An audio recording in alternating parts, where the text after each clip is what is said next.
जय हिंद दोस्तों। आज हम लोग पढ़ने वाले हैं कोशिकाओं के बारे में। सेल ऑर्गन्स कि सेल ऑर्गन्स क्या होता है। ठीक है, पिछली क्लास में हम लोगों ने सीख रखा है कि कोशिका क्या होता है। ठीक है, सारी बेसिक चीजें हम लोगों ने पढ़ी थी। कोशिका की खोज किसने की थी? मृत कोशिका की खोज रॉबर्ट हुक ने किया था। जीवित कोशिका की खोज लीवेनहॉक ने किया था। इसके बाद हम लोगों ने पढ़ा था कि ओवरऑल सबसे बड़ी कोशिका किसमें पाई जाती है? शुतुरमुर्ग के अंडे में पाई जाती है। ओवरऑल सबसे छोटी कोशिका किसमें पाई जाती है? माइकोप्लाज्मा में पाई जाती है, माइकोप्लाज्मा में।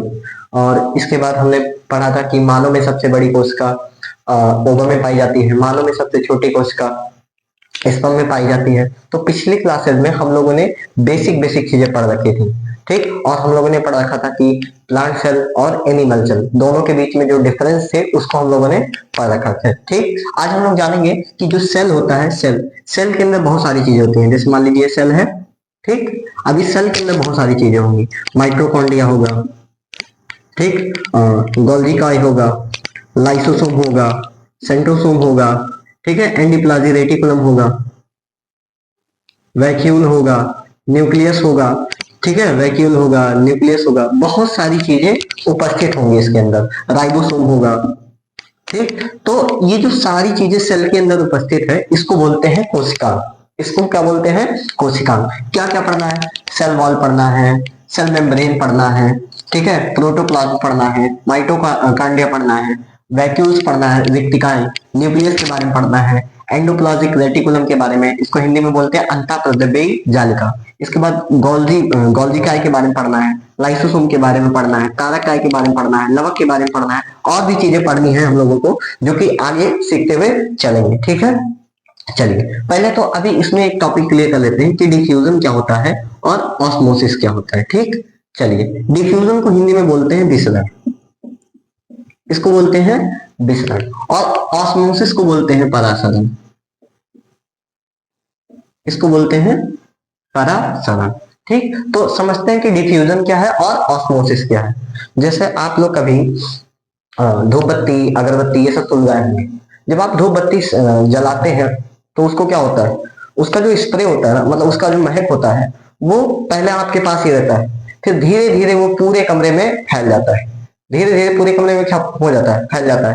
नहीं तो आप देखे होंगे जब कभी आप परफ्यूम लगाते होंगे या स्प्रे लगाते होंगे तो अभी आपके पास ही महकता होगा, फिर वो महक दूरी तक नहीं जाता है। पहले पहले आपके पास ही महकेगा, फिर वो महक दूरी तक फैलते हुए चला जाएगा। ठीक, इसका मतलब बात समझिए। इसका मतलब ये है कि कोई भी सब्सटेंस समझना रहा कहीं, उसका जो कंसंट्रेशन होता है, कंसंट्रेशन हाई कंसंट्रेशन से कहा जाता है? लो कंसंट्रेशन की तरफ। हाई कंसंट्रेशन की तरफ से लो कंसंट्रेशन की तरफ बढ़ता है। बात समझिए, जैसे जब आपने स्प्रे लगाया, ठीक, तो वो स्प्रे जो है, स्प्रे के जो मॉलिक्यूल्स हैं वो आपके पास में ज्यादा होंगे। आपके पास में क्या होंगे? जब आप स्प्रे मारेंगे तो वो स्प्रे आपके पास में ज्यादा होंगे। ठीक, तो इस समय यहाँ पे जो कंसंट्रेशन होगा, सांद्रता होगा, वो सबसे ज्यादा होगा, हाई होगा। ठीक, फिर वो धीरे धीरे फैलना चालू करेंगे। तो ये हाई कंसंट्रेशन से किसकी तरफ बढ़ता है? लो कंसंट्रेशन की तरफ बढ़ता है। किसकी तरफ बढ़ता है? लो कंसंट्रेशन की तरफ बढ़ता है। ठीक है, तो इसी को हम लोग क्या बोलते हैं? डिफ्यूजन बोलते हैं। जब कोई भी मॉलिक्यूल्स हाई कंसंट्रेशन से लो कंसंट्रेशन की ओर बढ़ता है तो उसको बोलते हैं डिफ्यूजन। इसका जो ऑर्डर होता है वो सबसे ज्यादा होता है गैस में, फिर लिक्विड में, फिर होता है सॉलिड में। ठीक है, तीनों जगह पे ये डिफ्यूजन देखने को मिलता है। ठीक है, गैस में भी देखने को मिलेगा, लिक्विड में भी देखने को मिलेगा, और सॉलिड में भी देखने को मिलेगा। ठीक, तो यानी कि विसरण क्या होता है? विसरण यही होता है कि जब कोई भी मॉलिक्यूल्स या सब्सटेंस का कोई पार्टिकल है वो हाई कंसंट्रेशन से लो कंसंट्रेशन की ओर बढ़ेगा। एग्जांपल में जैसे आप परफ्यूम मारे तो परफ्यूम आपके पास ही रहेगा कुछ समय तक, फिर वो धीरे धीरे पूरे कमरे में फैल जाएगा, दूरी तक चला जाएगा। ठीक है, अब आप बात करते हैं परासरण की कि परासरण क्या होता है। चलिए परासरण के बारे में समझते हैं। परासरण, इसमें क्या होता है? परासरण में इसमें ना जो पानी का विसरण होता है, जो पानी का विसरण होता है वही परासरण कहलाता है।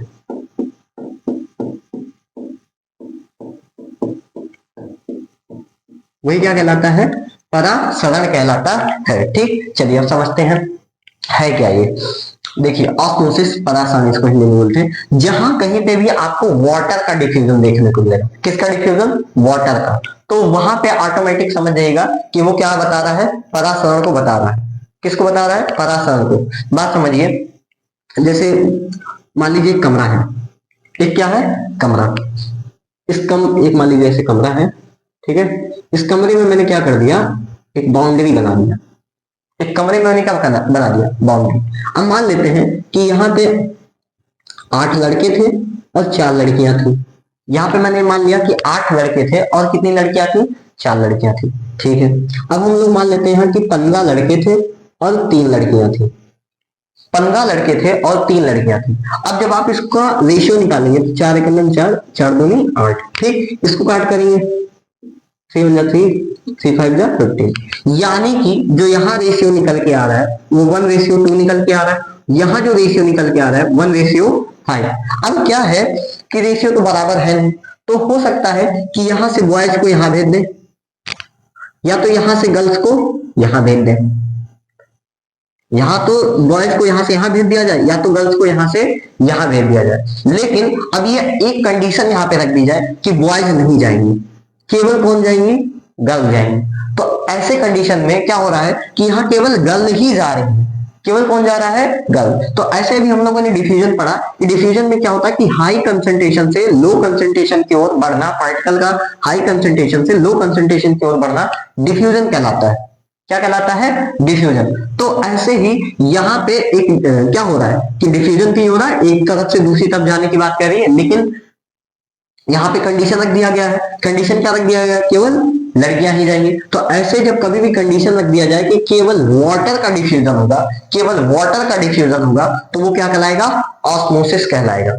क्या कहलाएगा, ऑस्मोसिस कहलाएगा। सेम वही प्रक्रिया है कि अधिक मात्रा से कम मात्रा की ओर परासरण होगा। जैसे आप लोगों ने देखा होगा जब बरसात होता है, बरसात होता है, अगर मान लीजिए खेत है, ठीक, खेत है ये, ठीक, मान लीजिए खेत है। अब बरसात हुआ, उस खेत में क्या लग जाएगा, पानी लग जाएगा।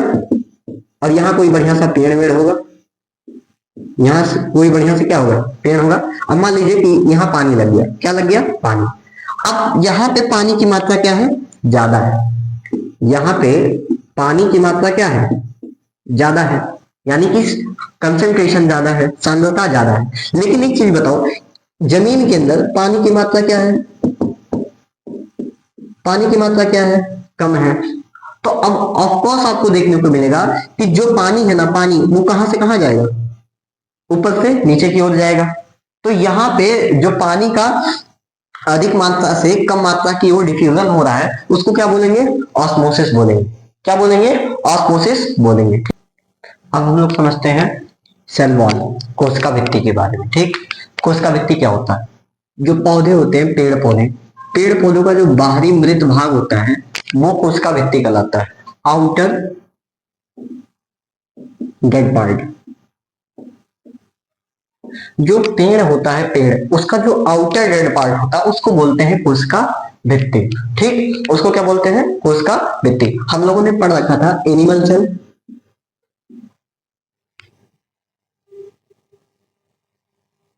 और हम लोगों ने पढ़ रखा था प्लांट सेल। अगर आप पढ़े होंगे पिछली क्लास में,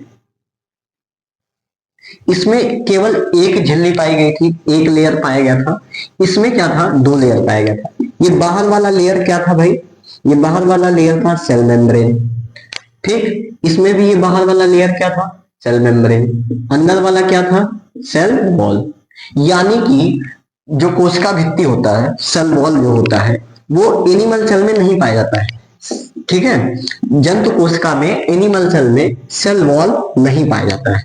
पाया कहाँ जाता है, प्लांट सेल में। कहाँ पाया जाता है, प्लांट सेल में पाया जाता है। ठीक, तो यानी कि सेल वॉल जंतु कोशिका एनिमल सेल में नहीं पाया जाएगा, बट प्लांट सेल में पाया जाएगा। ठीक, अब बात करते हैं इसके कार्य की। ठीक, अब बात करते हैं इसके कार्य की। तो इसका कार्य क्या होता है, इसका कार्य होता है ये पौधों को मजबूती प्रोवाइड कराता है। ठीक है, पौधों को क्या करवाता है, मजबूती प्रोवाइड कराता है, उसको स्टेबिलिटी देता है। ठीक है, स्थिरता प्रोवाइड कराता है, और उसको सुरक्षा भी प्रदान कराता है। ठीक है, उसको क्या करता है, सुरक्षा भी प्रदान कराता है। ठीक, अब बात करते हैं जो सेलुलोज है, सेलुलोज ये मतलब सेलुलोज जो कोशिका भित्ति है वो किससे बना होता है, कोशिका भित्ति सेलुलोज का बना होता है।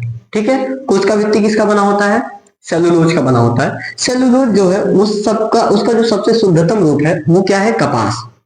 हम लोग जो कपड़ा पहनते हैं, ठीक है, वो कपास की खेती होती है, तब जाके उसका क्या बनता है, कपड़ा बनता है। तो जो सेलुलोज है, सेलुलोज उसका जो सबसे शुद्धतम रूप है वो कपास है। सेलुलोज का सबसे शुद्धतम रूप क्या है, कपास है। ठीक, अब प्रकृति में पाया जाने वाला सर्वाधिक मात्रा में कार्बनिक पदार्थ होता है। ठीक है, यानी कि जो सेलुलोज है वो प्रकृति में पाया जाने वाला सबसे ज्यादा ऑर्गेनिक कंपाउंड है। ठीक है, प्रकृति में पाया जाने वाला सबसे और ज्यादा ऑर्गेनिक कंपाउंड क्या कौन सा है भाई साहब, सेलुलोज है। ठीक, अब बात करते हैं कवक। कवक जो होता है, कवक का जो कोशिका भित्ति होता है, सेल वॉल, वो किसका बना होता है, काइटिन का बना होता है। जीवाणु जो होता है, जीवाणु बैक्टीरिया का जो सेल वॉल होता है वो पेप्टिडोग्लाइकन का बना होता है। किसका बना होता है, पेप्टिडोग्लाइकन का बना होता है। जो सेलुलोज होता है, सेलुलोज, ठीक है, ये ध्यान से सुनिए, सेलुलोज हमारी बॉडी में सेलुलोज का पाचन अपेंडिक्स करता है। सेलुलोज का पाचन हमारी बॉडी में कौन करता है, अपेंडिक्स। पहले क्या होता था कि पहले के लोग कच्चा मांस खा लेते थे, हमारी बॉडी के अंदर अपेंडिक्स पाया जाता है, अपेंडिक्स। ठीक, तो पहले के लोग जो कच्चा मांस खाते थे, कच्चा मांस, उस कच्चे मांस में पाया जाता था सेलुलोज। उस कच्चे मांस में क्या पाया जाता था, सेलुलोज। अब उस सेलुलोज का पाचन कौन करेगा, तो वो अपेंडिक्स करता है। कौन करता है, अपेंडिक्स। अभी तो ये हमारे शरीर के अंदर इसका कोई काम नहीं है, ये यूजफुल नहीं है। ठीक है, सेलुलोज हमारे शरीर में इसका कोई भी यूज अभी नहीं है। आप लोग जब जंक फूड खाते हैं, ठीक है, मोमो, चाउमीन, बर्गर ये सब खाते हैं ना, तो ये सड़ना चालू हो जाता है, और जब ये सड़ता है ना तो पेट में बहुत दर्द होता है, समझ में आ रहा कि नहीं। और जब चेकअप वकअप होता है तो पता चलता है अपेंडिक्स खराब हो गया, सड़ रहा है, उसको काट के निकालना पड़ेगा, तो डॉक्टर बोलेगा इसको काट के निकाल दो। तो हमारी बॉडी में से समझ रहा, कच्चे मांस में पाया जाता था सेलुलोज। तो उस सेलुलोज का पाचन कौन करता है, ठीक है, अपेंडिक्स करता है। कौन करता है, अपेंडिक्स करता है। ठीक, अब हम लोग समझते हैं कि सेल मेम्ब्रेन क्या होता है।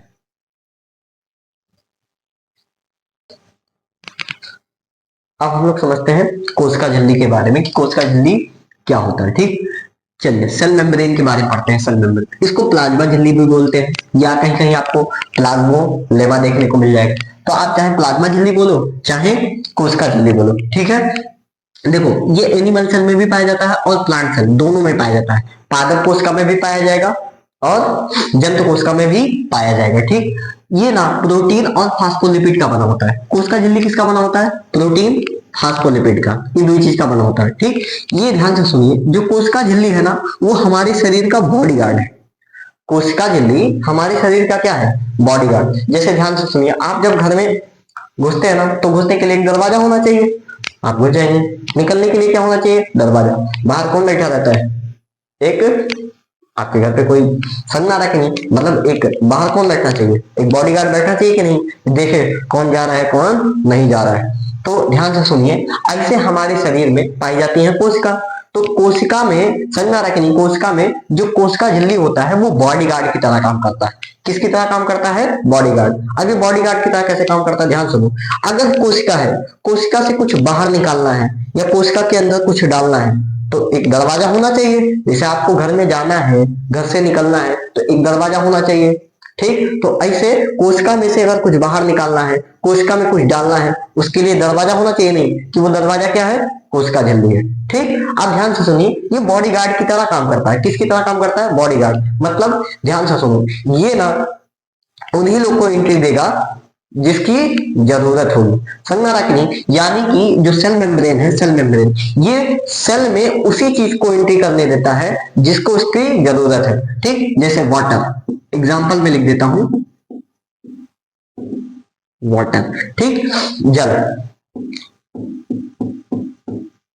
सेल को जो कोशिकाएं होती हैं, कोशिकाएं, उनको जरूरत होता है किसका, जल का। तो जो कोशिका झिल्ली है, कोशिका झिल्ली वो जल को आने देगी, वो जल को क्या करेगी, आने देगी। ठीक, इसी वजह से इसको क्या बोलना है, सेमी पेरिमेबल मेम्ब्रेन, या ऐसे बोल देगा सिलेक्टिव पेरिमेबल मेम्ब्रेन। समझ में आ रहा कि नहीं, चयनात्मक रूप से पारगम्य झिल्ली। तो देखो लड़के कंफ्यूज हो जाते हैं, लड़का कहेगा चयनात्मक रूप से अर्ध पारगम्य झिल्ली, गलत है बाबू। चयनात्मक रूप से अर्ध पारगम्य झिल्ली नहीं, चयनात्मक रूप से पारगम्य झिल्ली। या तो आप सीधे कह दो अर्ध पारगम्य झिल्ली। अर्ध पारगम्य झिल्ली का मतलब ये सबको आने दे रहा है? नहीं, केवल आवश्यक चीजों को आने दे रहा है। अर्ध पारगम्य झिल्ली का मतलब क्या है? केवल पानी को आने देगा। किसको आने देगा? पानी को। ठीक, और चयनात्मक क्या है बोल रहा है? चयनात्मक रूप से पारगम्य, पारगम्य मतलब पार करने दे। तो ये चयन करता है, चयन समझ रहा है, सेलेक्ट करता है उसी को भेजता है। जो सेल को जरूरत है सेलेक्ट करेगा उसी को भेजेगा। इसी वजह से कोशिका झिल्ली को, समझ रहा है कि नहीं, कोशिका झिल्ली को सेल का क्या कहा जाता है? बॉडीगार्ड कहा जाता है। अब बात समझिए, जो सेल मेम्ब्रेन होता है, सेल मेम्ब्रेन, ये किस पे काम करता है? फ्लूइड मोज़ेइक मॉडल पे काम करता है। ठीक है, जो कोशिका झिल्ली है वो फ्लूइड मोज़ेइक मॉडल पे बेस है। ठीक, अब बात समझिए, ये फ्लूइड मोज़ेइक मॉडल किसने दिया था? ठीक है, 1972 में सिंगर एंड निकोलसन ने फ्लूइड मोज़ेइक मॉडल दिया था। इसको हिंदी में बोलते हैं तरल किरमिर नमूना। हिंदी में क्या बोलते हैं? तरल किरमिर नमूना। अब ये फ्लूइड मोज़ेइक मॉडल है क्या? बात समझिए, फ्लूइड मतलब होता है तरल, फ्लूइड मतलब क्या होता है? तरल। और मोज़ेइक का मतलब क्या होता है? मोज़ेइक का मतलब होता है प्रोटीन। मोज़ेइक का मतलब क्या होता है? प्रोटीन। अभी तो हम लोगों ने पढ़ा कि कोशिका झिल्ली किसका बना होता है? प्रोटीन एंड फॉस्फोलिपिड का होता है। ठीक, तो मोज़ेइक का मतलब होता है प्रोटीन। तो इसका मतलब ये है कि प्रोटीन तरल पे ना लेटरल गति करेगा। कैसे गति करेगा? लेटरल, पार्थिव गति करेगा। समझना, जो जब ऐसे ऐसे गति होता है ना तो उसको बोलते हैं पार्थिव गति। लेकिन अगर ऐसे ऐसे हो रहा है तो ये पार्थिव गति नहीं है, ऐसे ऐसे हो रहा है तो ये पार्थिव गति है। ठीक, तो यानी कि जो प्रोटीन है, प्रोटीन वो तरल पे कैसे गति करता है? लेटरल मूवमेंट करता है, पार्थिव गति करता है। ठीक, और हमने जान लिया कि कोशिका झिल्ली हमारे शरीर का सेल का क्या होता है? बॉडीगार्ड होता है। समझ में? अगर सेल मेम्ब्रेन नहीं होता तो कुछ को छुआते रहता। तो सेल मेम्ब्रेन एक तरीके से बॉडीगार्ड का काम करता है। समझ रहा है? ये अर्ध पारगम्य झिल्ली है, समझ रहा है कि नहीं? और चयनात्मक रूप से पारगम्य झिल्ली है। अर्ध पारगम्य मतलब पानी की जरूरत है तो पानी को आने देगा। ठीक, चयनात्मक रूप से पारगम्य झिल्ली, ठीक, मतलब जिसकी जरूरत है उसी को भेजेगा। Selective permeable membrane. ठीक है, अब बात करते हैं, इसमें ऑस्मोसिस भी होता है, इसमें परासरण होता है, ऑस्मोसिस। ठीक है, इसमें ऑस्मोसिस भी होता है। क्या होता है? ऑस्मोसिस भी होता है। ठीक, ध्यान से सुनिए, अभी हम लोगों ने थोड़ी देर पहले क्या पढ़ा? विसरण पढ़ा, और क्या पढ़ा? परासरण पढ़ा। विसरण का मतलब डिफ्यूजन, और परासरण का मतलब ऑस्मोसिस। डिफ्यूजन क्या होता है? अभी बताया था। डिफ्यूजन क्या होता है कि हाई कंसंट्रेशन से लो कंसंट्रेशन की ओर मूव करना क्या कहलाता है? डिफ्यूजन कहलाता है। समझ में आ गया? जैसे आपने स्प्रे किया था, स्प्रे, तो स्प्रे क्या था? यहाँ पे बहुत ज्यादा था, फिर वो धीरे धीरे कमरे में फैल जाता है। तो जब आपने स्प्रे किया तो यहाँ पे कंसंट्रेशन ज्यादा था, हाई था, लेकिन वहां सब कंसंट्रेशन क्या था? कम था। तो हाई कंसंट्रेशन से लो कंसंट्रेशन की ओर मूव किया कि नहीं, तो उसी को बोलते हैं डिफ्यूजन। उसी को क्या बोलते हैं? डिफ्यूजन बोलते हैं। ठीक, कोई दिक्कत? अब बात समझिए, इस सब में होता है, गैस में भी होता है, ठीक है, लिक्विड में भी होता है, और किस में होता है? सॉलिड में। अभी हम लोगों ने कुछ समय पहले देखा। परासरण क्या होता है? परासरण का मतलब सेम वही अभी मैंने बताया था कि जब कभी भी पानी का मिश्रण हो, पानी का मिश्रण, ठीक, जब कभी किसका मिश्रण हो? पानी का, तो परासरण कहलाता है, ऑस्मोसिस कहलाता है। ठीक है, अब ये जो ऑस्मोसिस है ना, ये ऑस्मोसिस, ठीक, इसमें तीन चीजें पढ़नी है हमको। एक पढ़ना है हाइपरटोनिक, एक पढ़ना है हाइपोटोनिक, और एक पढ़ना है आइसोटोनिक। अब हम लोग समझते हैं हाइपोटोनिक, हाइपरटोनिक क्या होता है, हाइपोटोनिक क्या होता है, आइसोटोनिक क्या होता है। ठीक, अभी तो हम लोगों ने समझ लिया कि सेल मेम्ब्रेन में क्या होता है? ऑस्मोसिस होता है। ठीक, डिफ्यूजन, ऑस्मोसिस समझ लिया है। अब इसमें तीन चीजें पढ़नी थी, हाइपरटोनिक पढ़ना था, हाइपोटोनिक पढ़ना था, आइसोटोनिक पढ़ना था। इसको पढ़ने से पहले हम लोग जान लेते हैं कि सोल्यूट क्या होता है और सॉल्वेंट क्या होता है। ठीक है, सोल्यूट को हिंदी में बोलते हैं विलेय, सोल्यूट को बोलते हैं विलेय, इसको बोलते हैं विलायक। सोल्यूट को हिंदी में बोलते हैं विलेय, इसको हिंदी में बोलते हैं विलायक। जो सोल्यूट होता है ना, ये सॉलिड होता है, ऐसे याद रखना। जो सोल्यूट होता है वो क्या होता है? सॉलिड होता है। और ये जो सॉल्वेंट होता है ये लिख सकते हैं जल होता है एक तरीके से, लिक्विड H2O। ठीक, जैसे बात हमने क्या किया है, एक सोल्यूशन बनाया है, विलयन। समझ में आ रहा है? दोनों चीज को मिला देंगे, दोनों चीज को मिला देंगे तो क्या बन जाएगा, सोल्यूशन बन जाएगा, विलयन। क्या बन जाएगा, विलयन बन जाएगा। अगर मान लीजिए हमारे पास एक कोई विलयन है, सोल्यूशन है, तो इसमें दो चीजें होंगी, एक होगा सल्यूट, एक होगा सॉल्वेंट। सल्यूट सॉलिड होता है, सॉल्वेंट लिक्विड होता है। अब हम लोग समझने वाले हैं हाइपरटोनिक के बारे में, हाइपोटोनिक के बारे में और आइसोटोनिक के बारे में। अभी हम लोगों ने समझा कि सल्यूट क्या होता है, सॉल्वेंट क्या होता है। ठीक है, सल्यूट हमेशा सॉलिड होगा, सॉल्वेंट हमेशा लिक्विड होगा। ठीक है, इतना चीज हमें पता चल गया कि सल्यूट सॉलिड होता है, सॉल्वेंट लिक्विड होता है। ये मैं आपको समझने के लिए बता रहा हूँ। ठीक, इसको समझाने के लिए ही मैंने बताया, समझिए। अब देखिए, अगर मैं बात करूं हाइपरटोनिक, हाइपर का एक मतलब होता है, जैसे हाइपर का मतलब होता है बढ़ा देना। देखिए, जब कोई गुस्सा उस्सा होता है ना, तो कहते नहीं काहे इतना हाइपर हो रहे हो, कहते कि नहीं काहे इतना हाइपर हो रहे हो। जब कोई गुस्सा होता है यानी गुस्सा बढ़ रहा है, उसका गुस्सा बढ़ रहा है यानी हाइपर हो रहा है। तो हाइपर होने का मतलब क्या है, ध्यान से सुनना, सैल्यूट ज्यादा कर दिया जाएगा। सैल्यूट क्या कर दिया गया, ज्यादा। अगर बेटा सैल्यूट ज्यादा कर दिया गया, ज्यादा कर दिया है, यानी किसको ज्यादा कर दिया गया, जो इसके अंदर घोरा गया है। समझ में आ रहा है, जो इसके अंदर क्या किया गया, घोरा गया है, सैल्यूट। समझ में आ रहा है कि नहीं, उसको सॉलिड, सॉलिड वाले पोर्शन को ज्यादा कर दिया गया। अगर सॉलिड ज्यादा है तो यानी कि सॉल्वेंट कम है। सॉल्वेंट क्या है, कम है। सॉल्वेंट कम है यानी कौन सा चीज कम है, जल कम है। यानी ये जो हमारे पास विलयन है, जो ये हमारे पास क्या है, विलयन, इस विलयन में जो जल है, जल, ठीक है, सॉल्वेंट, सॉल्वेंट, इसका कंसंट्रेशन कम है बाबू। जल की सांद्रता क्या है, कम है। अब मान लो अगर यहाँ जल की सांद्रता कम है, और जैसे मान लीजिए एक घोल है, नमक पानी का क्या है, घोल, तो यहाँ पानी कम रहेगा, पानी की सांद्रता कम रहेगी और नमक की सांद्रता ज्यादा रहेगी। ठीक है, जैसे मान लो पानी ले लिया तो पानी हो गया सॉल्वेंट और ये नमक हो गया, नमक हो गया सैल्यूट। तो नमक की मात्रा क्या कर दी गई है, ज्यादा, और पानी की मात्रा क्या कर दी गई है, कम कर दी गई है। ठीक, तो पानी की मात्रा कम हो गई यानी पानी की सांद्रता कम हो गई। ठीक, सैल्यूट का मात्रा बढ़ गया है तो यानी कि सॉलिड जो है बढ़ गया है। ठीक, अब इस कंडीशन में क्या होगा, अगर हम एक किशमिश लें, क्या लें, किशमिश, और किशमिश को लाके इसमें डाल दें, किशमिश को लाके इसमें क्या करें, डुबका दें। अगर किशमिश को लाके इसमें डुबका देंगे बेटा, किशमिश को लाके इसमें डाल देंगे, अब क्या होगा, ध्यान से सुनो।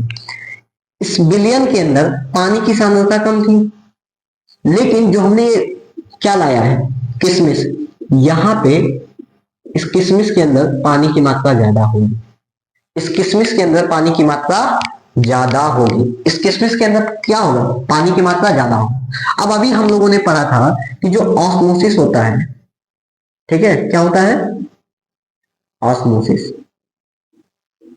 परासरण। ठीक, ये जल के डिफ्यूजन को ही तो बताता है। जो परासरण होता है वो क्या बताता है, जल के डिफ्यूजन को। मतलब जल जो है, जल के पार्टिकल होंगे वो हाई कंसंट्रेशन से लो कंसंट्रेशन की ओर मूव करेंगे। जो जल का पार्टिकल होगा वो हाई कंसंट्रेशन से लो कंसंट्रेशन की ओर मूव करेगा। तो जो हाइपरटोनिक होता है, हाइपरटोनिक, हाइपरटोनिक में ये देखा जाता है कि सल्यूट ज्यादा होता है, सॉल्वेंट कम होता है। सल्यूट ज्यादा हो जाएगा, सॉल्वेंट कम हो जाएगा, और जब सल्यूट ज्यादा हो जाएगा यानी कि सॉल्वेंट कम हो गया, सॉल्वेंट कम हो गया यानी पानी की जो सांद्रता है वो कम हो गई। अब इसमें जो किशमिश डालेंगे उस किशमिश के अंदर पानी की सांद्रता ज्यादा होगी और बाहर पानी की सांद्रता कम होगी। अगर बाहर पानी की सांद्रता कम है और इसके अंदर पानी की सांद्रता ज्यादा है तो क्या होगा, ज्यादा वाले से कम की ओर मूव करेगा। ऐसा है तो पानी इसके अंदर से बाहर आएगा, पानी इसके अंदर से क्या होगा, बाहर आएगा। बाहर कहाँ आएगा, क्योंकि अभी हम लोगों ने समझा डिफ्यूजन का मतलब क्या होता है, हाई कंसंट्रेशन से लो कंसंट्रेशन की ओर मूव करना, हाई कंसंट्रेशन से लो कंसंट्रेशन की ओर मूव करना। इस किशमिश के अंदर पानी की मात्रा ज्यादा है बट बाहर पानी की मात्रा कम है, तो बाहर पानी की सांद्रता कम है, इसके अंदर पानी की सांद्रता ज्यादा है, तो ज्यादा वाले से बाहर कम वाले की ओर मूव करेगा कि नहीं, तो बाहर कम है अंदर ज्यादा है तो पानी ऐसे मूव करेगा, जब पानी ऐसे मूव करेगा तो ये किशमिश क्या हो जाएगा, सूख जाएगा। किशमिश क्या हो जाएगा, सूख जाएगा। ठीक है, हाँ पिचक जाएगा। ठीक, सूख जाएगा, पिचक जाएगा। समझ में आ रहा है? तो अब ये चाहे किशमिश रख सकते हैं, चाहे कोशिका रख सकते हैं, चाहे किशमिश रख सकते हैं, कोशिका रख सकते हैं। तो हाइपरटोनिक में क्या होता है, हाइपर मतलब होता है बढ़ा देना। किसको बढ़ा देना, सल्यूट को बढ़ा दिया। सल्यूट को बढ़ा दिया यानी सॉल्वेंट कम हो गया। और अगर सॉल्वेंट कम हो गया, सोल्यूशन में सॉल्वेंट कम हो गया यानी पानी कम हो गया। पानी कम हो गया, अब इसमें जो किशमिश डालेंगे तो उसमें पानी की मात्रा ज्यादा होगी। और जब पानी की मात्रा ज्यादा होगी तो अभी हम लोगों ने पढ़ा कि डिफ्यूजन हाई कंसंट्रेशन से लो कंसंट्रेशन की ओर होता है। तो इसमें जो पानी है, पानी समझ में आ रहा है कि नहीं, पानी क्या होगा, इसके अंदर ज्यादा है, इसके अंदर ज्यादा है और यहाँ बाहर कम है, तो अंदर से पानी निकल के बाहर आएगा। और जब अंदर से निकल के बाहर आएगा तो ये बेचारा क्या हो जाएगा, सूख जाएगा। बेचारा क्या हो जाएगा, सूख जाएगा। ठीक, चलिए यही चीज हम समझते हैं हाइपोटोनिक में। हाइपोटोनिक में क्या है, यहाँ पे सल्यूट को बेटा कम कर दिया गया है। सल्यूट को क्या कर दिया गया है, कम, और सॉल्वेंट को ज्यादा कर दिया गया है। अब बात समझिए, अगर सल्यूट को कम कर दिया गया यानी नमक इसको कम कर दिया गया और सॉल्वेंट को ज्यादा कर दिया है, सॉल्वेंट को ज्यादा कर दिया है यानी पानी H2O को ज्यादा कर दिया है। किसको ज्यादा कर दिया है, H2O को। यानी कि इस बार इसमें क्या होगा, नमक कम होगा और पानी की सांद्रता ज्यादा होगी। इसमें पानी की सांद्रता ज्यादा होगी और नमक की सांद्रता कम होगी। अब जब यहाँ पे आप किशमिश डालोगे, यहाँ पे आप क्या करोगे, किशमिश डालोगे, ठीक है, तो क्या होगा, ध्यान से सुनना, इस किशमिश के अंदर पानी की मात्रा क्या होगी, कम होगी। इस किशमिश के अंदर पानी की मात्रा क्या होगी, कम होगी। और बाहर पानी की मात्रा क्या होगी, ज्यादा होगी। यहाँ पानी की सांद्रता ज्यादा है और इस किशमिश के अंदर पानी की सांद्रता कम है। तो इस कंडीशन में क्या होगा, ज्यादा वाले से कम वाले की ओर मूवमेंट होगा। हाई कंसंट्रेशन से लो कंसंट्रेशन की ओर मूवमेंट होगा। तो पानी इसके अंदर भरना चालू होगा, किशमिश के अंदर। जब पानी किशमिश के अंदर भराएगा तो ये किशमिश अगले दिन सुबह क्या हो जाएगा, ऐसे बड़ा के एकदम फूल के दिखाई देगा। समझ में आ गया कि नहीं, ये बड़ा सा फूल जाएगा। क्यों ऐसा फूल गया, बात समझ में आया, क्योंकि पानी में, ध्यान सुनो, जो बिलियन था हमारे पास, बिलियन, उस बिलियन में जल का जो कंसंट्रेशन था वो क्या था, ज्यादा था, और किशमिश के अंदर जल का कंसंट्रेशन कम था। इसी वजह से ये किशमिश क्या हो गई, फूल गई। ये किशमिश क्या हो गई, फूल गई। तो जब फूलेगा तो हमेशा याद रखिएगा, सल्यूट क्या होगा, कम होगा और सॉल्वेंट क्या होगा, ज्यादा होगा। सल्यूट कम होगा, सॉल्वेंट ज्यादा होगा। ठीक, अच्छा आइए अब आइसोटोनिक को समझते हैं। आइसोटोनिक में क्या होता है, इसमें सल्यूट और सॉल्वेंट, ठीक है, दोनों बराबर होते हैं। सल्यूट और सॉल्वेंट इसमें दोनों बराबर होते हैं। यानी कि अगर आप इसमें किशमिश डालेंगे ना, किशमिश डालेंगे तो कोई प्रभाव नहीं पड़ेगा,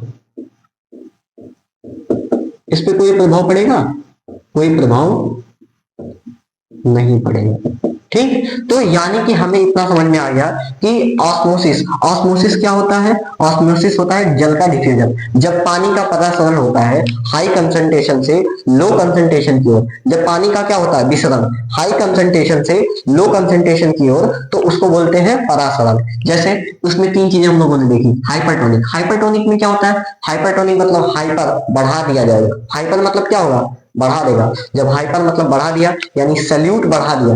किसको बढ़ा दिया, सल्यूट, जिसको घोर रहे थे, सल्यूट मतलब सॉलिड, सॉलिड को क्या कर दिया, बढ़ा दिया। यानी कि बाहर पानी की मात्रा क्या हो जाएगी, कम हो जाएगी। और जब किशमिश डालेंगे तो उसके अंदर पानी की मात्रा क्या रहेगी, ज्यादा रहेगी, और बाहर पानी की मात्रा क्या रहेगी, कम। तो ज्यादा वाले में से कम वाले की ओर आएगा, ज्यादा वाले में से कम वाले की ओर आएगा। तो इसके अंदर से पानी निकल के आएगा।